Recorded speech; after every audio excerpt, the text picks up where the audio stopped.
ఉప్పల్లో మల్కాజ్గిరి కాంగ్రెస్ అభ్యర్థి Revanth Reddy road show నిర్వహించారు. MLC ఎన్నికలు టీఆర్ఎస్ను ఓడిస్తే రైతు సమస్యపై సీఎం కేసీఆర్ దిగివచ్చారన్నారు. ఈ ఎన్నికల్లో 16 చోట్ల టీఆర్ఎస్ను ఓడించాలని సూచించారు. పేదల సమస్య పరిష్కారం కోసం పోరాడుతున్న తను గెలిపించాలని కోరారు రేవంత్ రెడ్డి. ఈ రోడ్ షోలో పలువురు కాంగ్రెస్ నేతలతో పాటు పార్టీ కార్యకర్తలు భారీగా పాల్గొన్నారు. ఇవాళ ఆయన ఏదైనా కొట్లాడాలంటే శాసన మండలిలో కొట్లాడవచ్చు.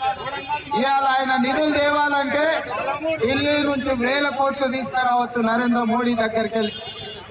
మరి ఆయన ఇక్కడ శాసన మండలిలో కొట్లాడలేదు, ఢిల్లీ నుంచి ₹1 కూడా తీసుకురాలేదు. కాబట్టి ఇవాళ ఆయనకు ఓటు వేయకపోతే ఓటు ఆయనకు తిరస్కరిస్తే ఆయనకున్న కుర్చీ పోయేది లేదు. అదే విధంగా ఇక టీఆర్ఎస్ నాయకుడు ఆయన గురించి 2 మాటలు చెప్పాలి.